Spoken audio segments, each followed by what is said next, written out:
Mas o capítulo 5, especificamente, Deus tem anunciado que o castigo chegou.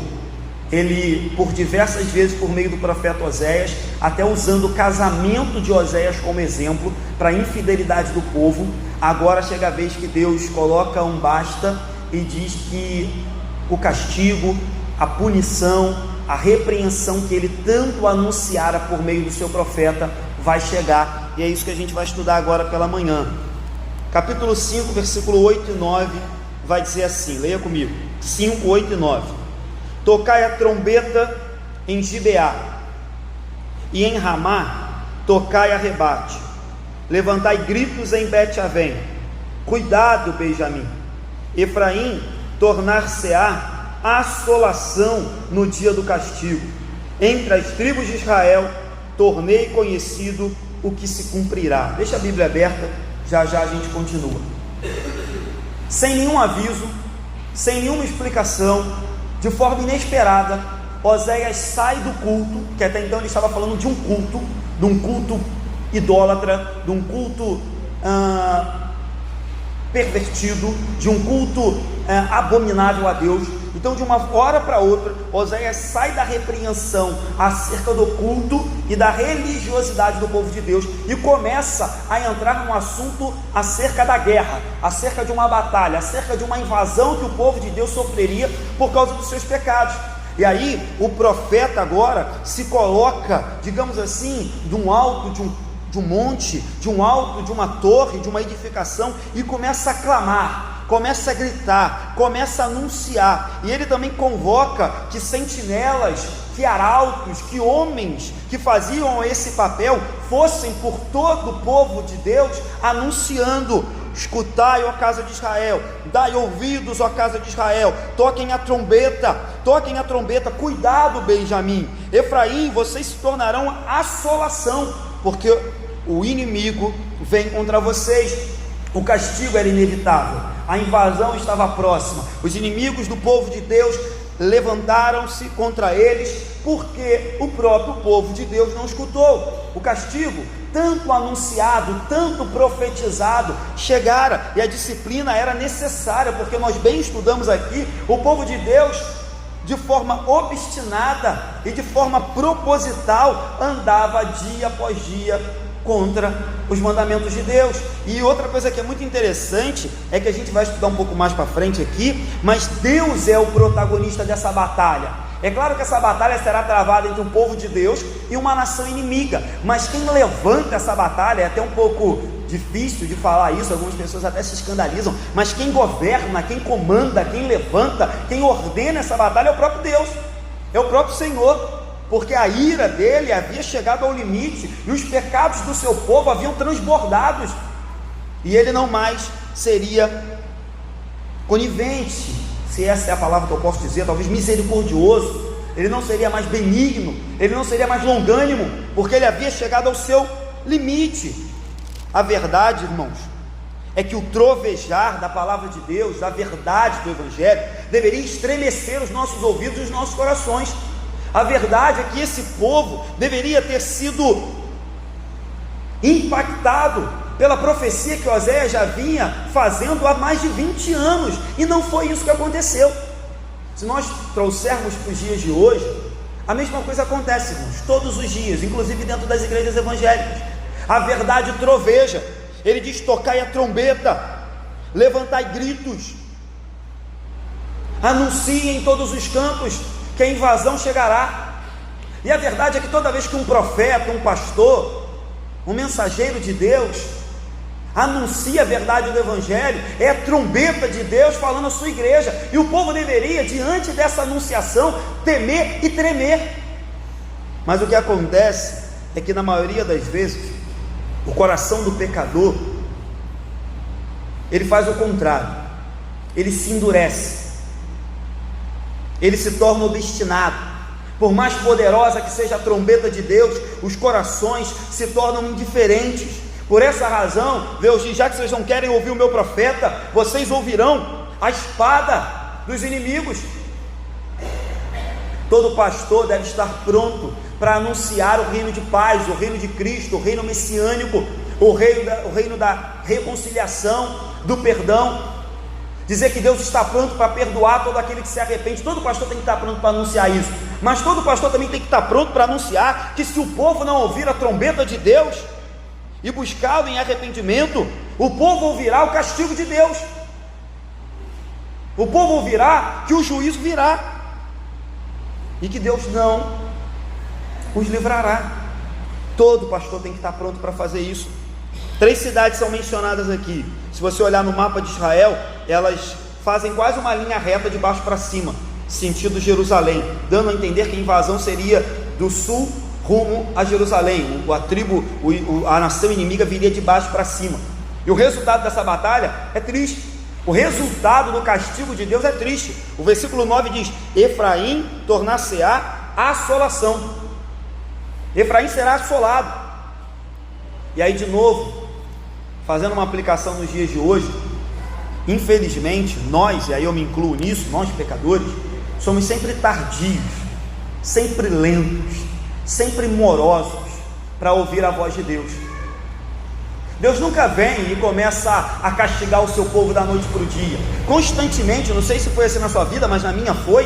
Deus primeiro manda profetas, homens de Deus, nos fala por meio da sua palavra, nos fala por meio do culto, nos fala por meio de tantas e tantas coisas, e nos alerta do caminho que nós estamos caminhando, do caminho que nós estamos seguindo. Deus nos alerta. Não satisfeito, Deus começa a nos dar alguns puxões de orelha. Não satisfeito, Deus começa a nos castigar, a nos punir, vez após vez, castigo após castigo, e vendo que ainda assim o nosso coração obstinado não se volta para Ele, irmãos, não há outra coisa a fazer a não ser destruir. É por isso que Deus nos quebra, por isso que Deus nos humilha, por isso que Deus nos lança em chão, por isso que Deus nos quebranta mesmo, nos castiga. Não porque Ele é um Deus sádico, porque ama castigar o seu povo. É o contrário, a Bíblia diz que Ele ama o seu povo, Ele ama abençoar o seu povo. Mas não sejamos hipócritas.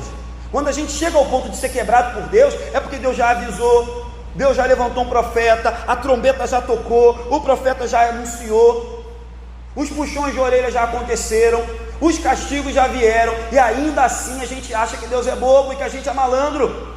Então Deus vem e diz: olha, não há outra forma de lidar com vocês, a não ser a ruína total, a não ser quebrá-lo e fazê-lo de novo, a não ser destruir Israel e levá-lo cativo, para que ele aprenda que só Deus é o Senhor. Não é diferente na nossa vida, irmãos. Cuidado com isso, cuidado. Deus não é injusto, nunca foi e nunca será. E se um dia chegarmos, e eu já cheguei a esse ponto, de sermos quebrados por Deus, amassados por Deus, é porque com certeza Deus cansou de avisar e nós não demos atenção. Vamos seguir? 10 e 11. Os príncipes de Judá são como os que mudam os marcos. Derramarei, pois, meu furor sobre eles, como água. Efraim está oprimido e quebrantado pelo castigo, porque foi do seu agrado andar após a vaidade. Vamos parar aqui. Estes versículos agora, esses dois que a gente leu, descrevem os pecados, tanto do povo do norte quanto do sul, tanto de Israel quanto de Judá, e diz aqui o porquê que eles levariam duros golpes de Deus, porquê que Deus se irou de tal maneira. E aí, o primeiro exemplo é que os príncipes estavam mudando os marcos, eu já vou falar sobre isso, e que Efraim se agradava em andar atrás da vaidade. Querido, presta atenção, diante de alertas tão duros da Bíblia, só loucos, só pessoas insensatas, só pessoas, vamos ser direto, que não batem bem do juízo, que se agradam em andar após o pecado.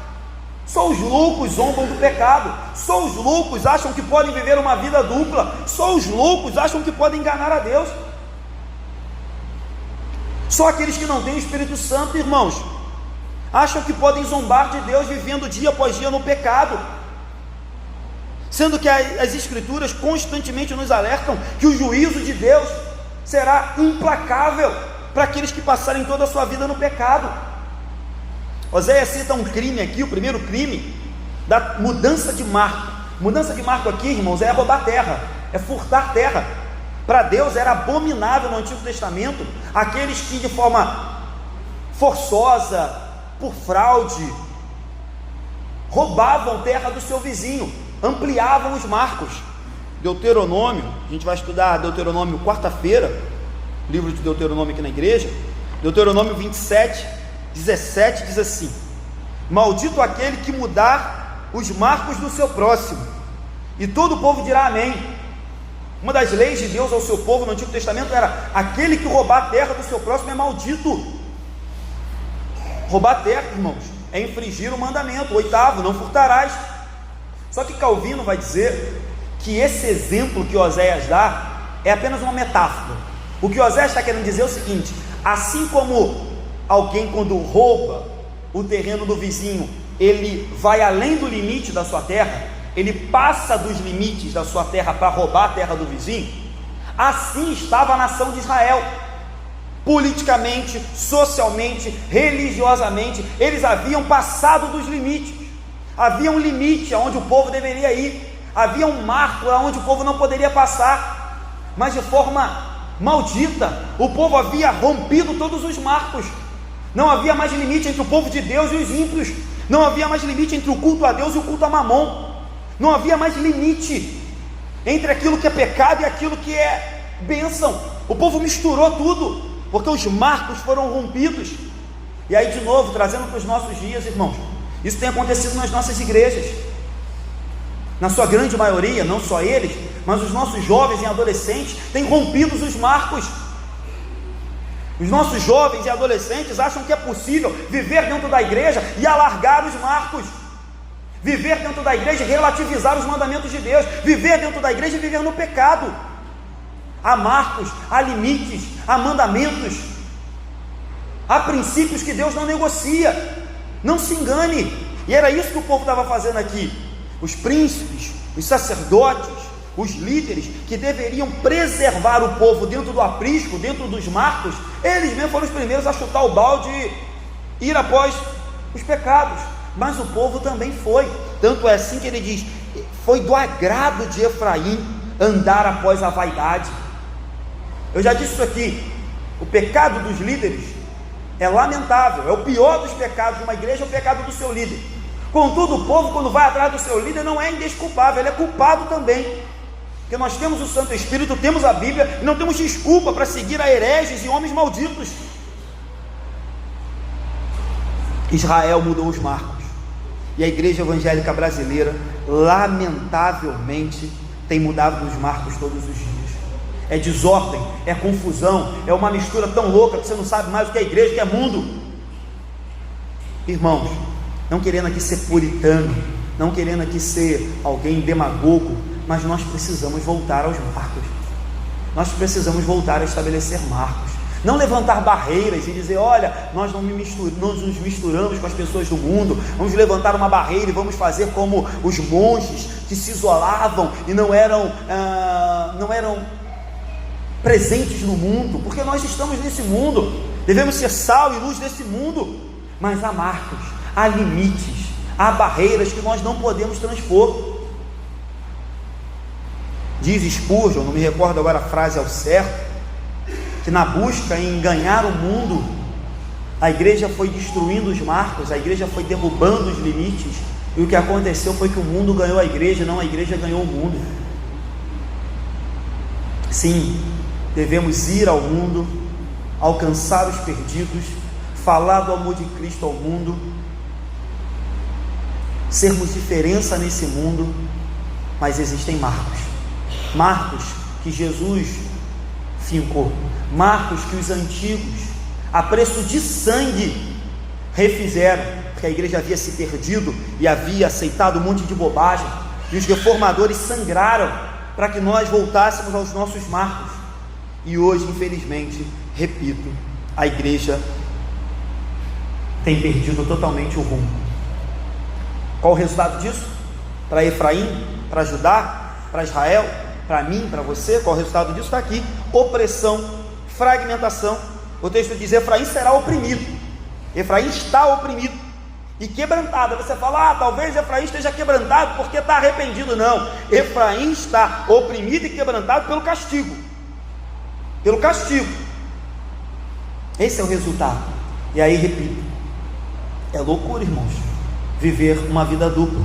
É loucura viver em pecado, porque viver em pecado contra um Deus que é santo, que tudo sabe, que tudo vê, que tudo conhece, que é soberano, é uma grande loucura, porque o final dessa vida é opressão, quebrantado, castigado, destruído pelo próprio Deus. Por quê? Porque o povo andou após a sua vaidade. Vamos seguir? Versículo 12 vai dizer assim: portanto, para Efraim serei como a traça, e para a casa de Judá como a podridão. Vamos parar aqui. Deus usa agora duas figuras fortes, até um pouco repugnantes, né? Para mostrar o que estava acontecendo com o povo dele. Deus diz que por dentro o povo seria atacado por uma traça, por uma podridão. É como se ele dissesse: olha, o meu povo está sendo corroído por dentro. Mais na frente ele vai usar outra linguagem. Ele vai dizer que o leão e o leãozinho também atacariam o povo de Deus. Então o que ele quer dizer? Por dentro o povo está sendo corrompido, destruído, dilacerado. O povo está apodrecendo por dentro, porque a própria liderança, os próprios sacerdotes, os próprios reis, os próprios príncipes, o próprio povo de Deus está se perdendo. E por fora o leão virá e atacará de forma impiedosa. Então a marcante conclusão aqui que a gente chega é que Deus não deixa passar em branco o pecado do seu povo.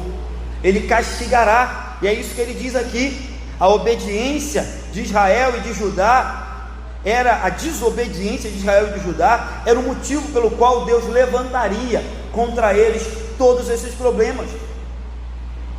Mesmo que o Senhor, digamos assim, em certa medida, não tenha fulminado o povo de Israel no exato momento que eles pecaram, mesmo que por diversas vezes o Deus tenha medido a sua mão para não pesá-la totalmente sobre o povo de Deus, e às vezes o povo entendia isso não como misericórdia de Deus, mas o povo entendia isso como um álibi para continuar fazendo, tipo assim: a mão de Deus nem é tão pesada, a mão de Deus nem é tão severa, os castigos de Deus nem são tão rígidos assim, quando Deus estava, na verdade, era pouco a pouco castigando, disciplinando, penalizando o seu povo para que eles se arrependessem. Mas o povo não entendia isso. Então, passo a passo, a corrupção, a decadência, assim como uma traça devagar vai corroendo, assim como algo vagarosamente vai apodrecendo, não apodrece da noite para o dia, o povo estava indo. E aí, de novo, falando das igrejas de hoje em dia, talvez a gente olhe para algumas igrejas e diga: mas é tão grande, mas é tão bela, mas é tão bonita, mas tem tanta gente. Irmãos, talvez esteja sendo corroída pela traça. Às vezes a podridão já tenha começado, só não tenha se revelado. E aí deixa eu dar um exemplo aqui prático, né? Tem porquê também não dizer. Aquela igreja lá, que eu não sei nem se posso chamar de igreja, daquela cantora, pastora, deputada, que o nome da igreja é Cidade do Fogo. Olha só que aberração. Para começar, irmão, fazer parte de uma igreja com o nome Cidade do Fogo é coisa de gente doida. É coisa de gente doida. Olha só, ainda que eu entenda que alguns irmãos meus pentecostais considerem que em alguns momentos na Bíblia a palavra fogo possa ser usada para unção, quando a gente vai para a vida eterna e fala de uma cidade que é edificada por Deus, irmão, não tem fogo ardente naquela cidade não, é o contrário. Jesus diz que o fogo que arde não se apaga do inferno. Aí eu vou fazer parte da igreja que o nome é Cidade do Fogo. Tá maluco? Quando eu lembro de Cidade do Fogo, quando eu imagino Cidade do Fogo na minha mente, eu só penso uma coisa: é o inferno. É lá. E aí uma igreja grande, famosa, mas a traça estava corroendo, a podridão já estava lá há muito tempo, e agora veio à tona aquilo que a gente acaba de perceber: escândalos, pecados, irmãos, apesar de serem adotados, se relacionando com irmãos, familiares, a gente não pode afirmar qual deles, mas com certeza familiares envolvidos na morte do seu pai, do pastor da igreja. Igreja grande, igreja bonita, louvor bonito, congresso lotado, dinheiro chovendo. Dizem que o salário pastoral lá era 15 mil reais. Ó, mandar um currículo para lá.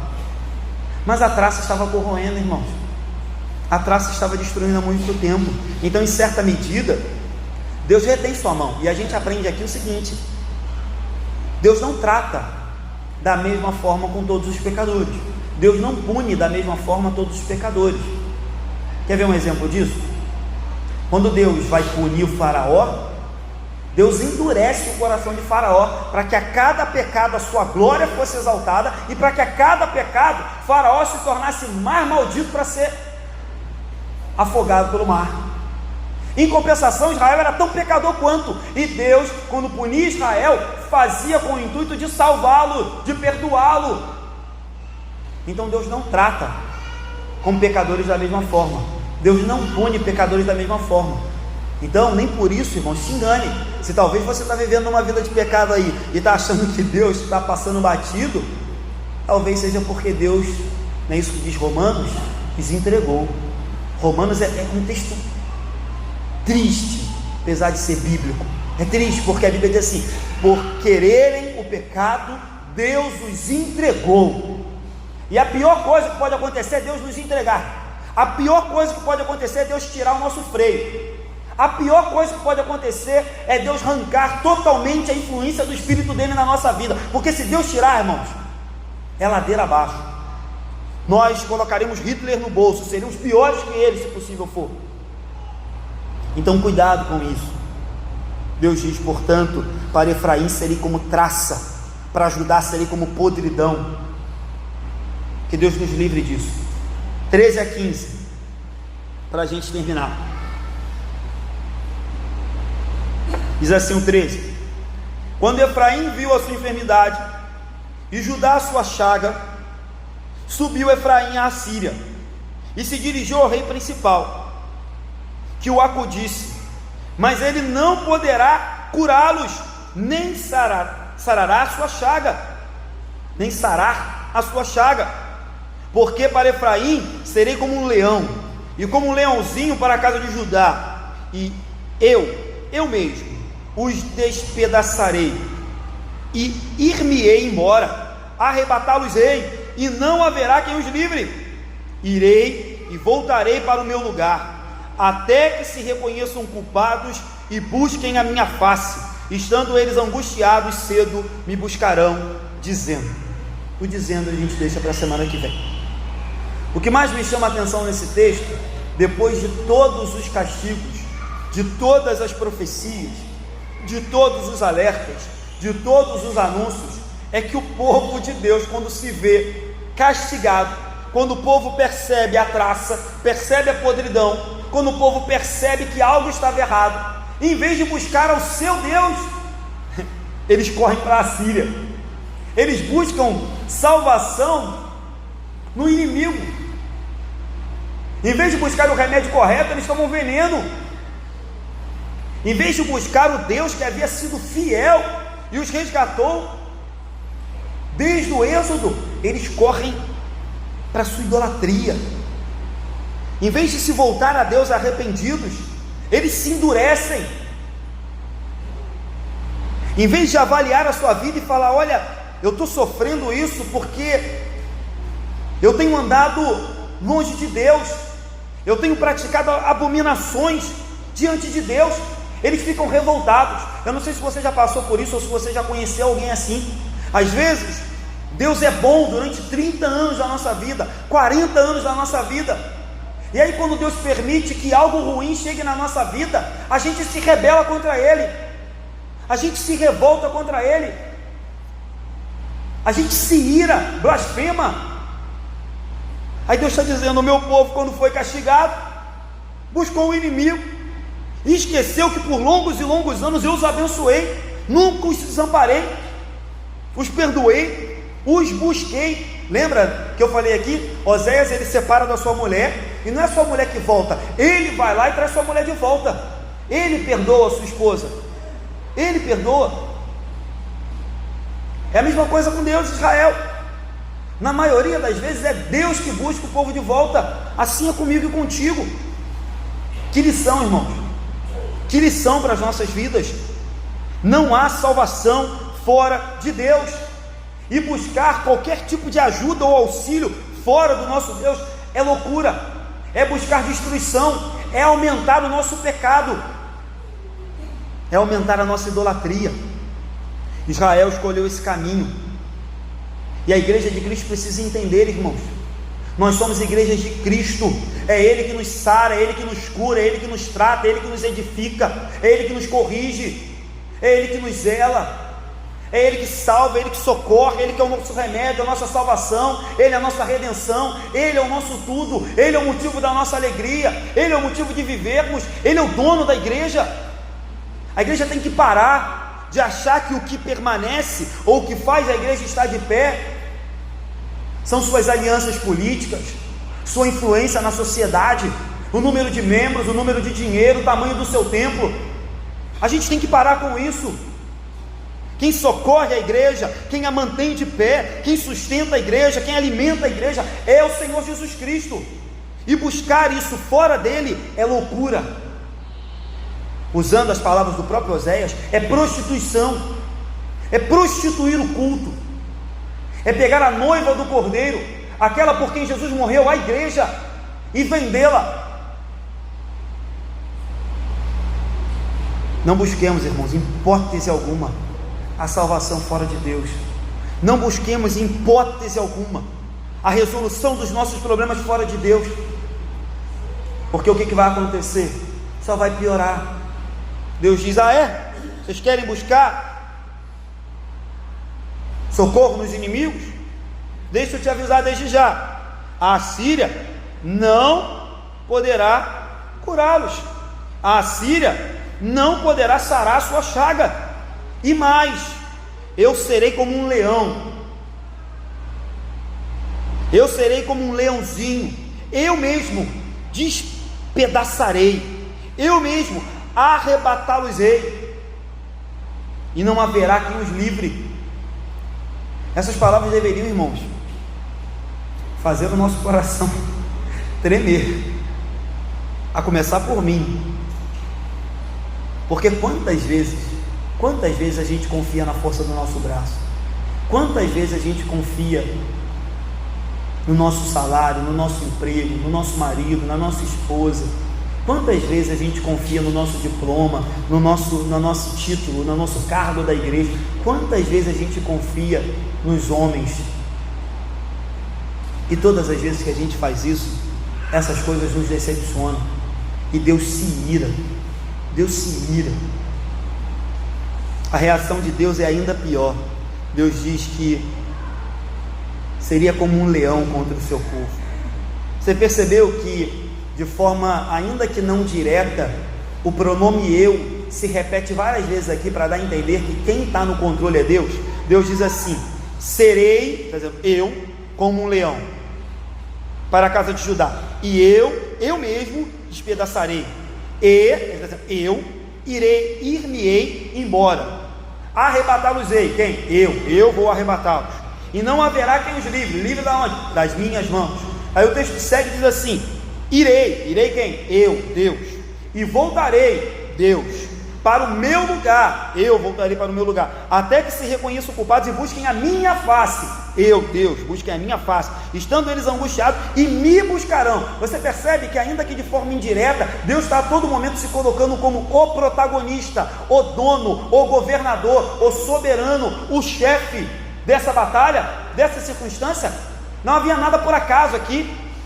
Israel tinha sua culpa, os inimigos já haviam sido levantados por Deus, mas quem está a todo momento controlando tudo é Deus. Não é diferente na minha, irmãos, nem na sua vida.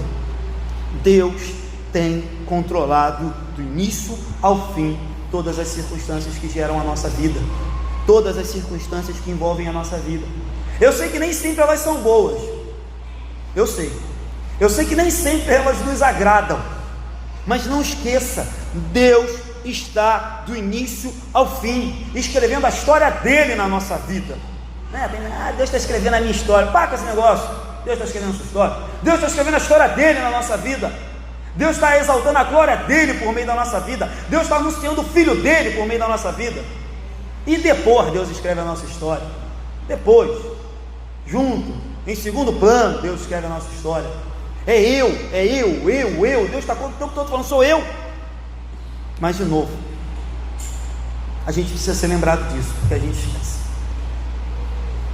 O pecado do povo de Deus, eu disse aqui na semana passada que o pecado do líder é o pecado mais gravoso.